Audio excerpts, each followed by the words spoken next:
টাকায় হিমমেই টাকা টাকা ও টাকা গোলাম।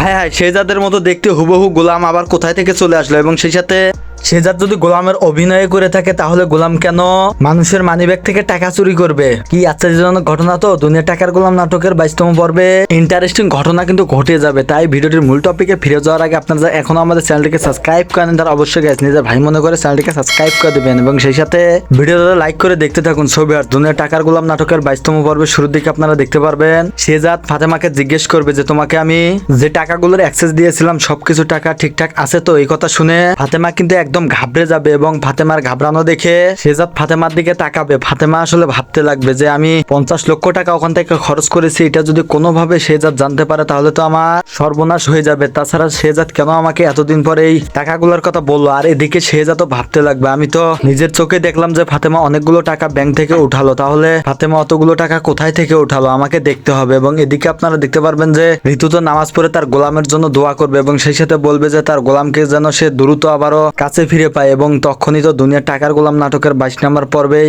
আশ্চর্যজনক ঘটনা ঘটে যাবে, কেননা তখনই তো আপনারা দেখতে পারবেন যে তৃতীয় ব্যক্তি গোলাম এবং শেহজাদের মতো হুবহু দেখতে। গোলাম এবং শেহজাদ একই ব্যক্তি, এবং তাকে নিয়ে যে মানুষের কনফিউশন ছিল, এবার তো তৃতীয় ব্যক্তিও তো শেহজাদ এবং গোলামের মতো দেখতে। শেহজাদ এবং গোলাম একজন লোক, আর এদিকে তৃতীয় ব্যক্তিও যদি শেহজাদই হয় তাহলে কেন শেহজাদ টাকার জন্য অন্যের মানিব্যাগ চুরি করবে? ছবি আর তাহলে তো বুঝতেই পারছেন যে দুনিয়ার টাকার গোলাম নাটকের 22 নম্বর পর্বটা কতটা মজার হতে চলেছে। তাই আপনারা যদি প্রতি সপ্তাহে এরকম করে দুনিয়ার টাকার গোলাম নাটকের 3টা করে পর্ব দেখতে চান, এবং সেই সাথে প্রত্যেকটা পর্ব যদি 30 মিনিট প্লাস দেখতে চান, তাহলে অবশ্যই এই ভিডিওতে লাইক টার্গেট থাকবে 3000 লাইক যদি আপনারা কমপ্লিট করে দিতে পারেন তাহলে কিন্তু প্রতি সপ্তাহে দুনিয়ার টাকার গোলাম নাটকের 3টা করে পর্ব আপলোড করে দেওয়া হবে। আশা করি আপনারা সবকিছু বুঝতে পারছেন, এবং সেই সাথে আপনারা কোন জেলা থেকে দুনিয়ার টাকার গোলাম নাটকটি দেখতেছিলেন অবশ্যই আপনার জেলার নাম এবং আপনার নাম কমেন্টে জানাবেন, তাহলে কিন্তু পরবর্তী ভিডিওতে আপনার নাম এবং জেলাগুলো কিন্তু বলে দেওয়া হবে। সো আশা করি সবকিছু বুঝতে পারছেন। আজকের ভিডিওর আপডেট এই পর্যন্তই ছিল। ভালো থাকবেন, সুস্থ থাকবেন, দেখা হচ্ছে পরবর্তী কোনো ভিডিওর আপডেট নিয়ে।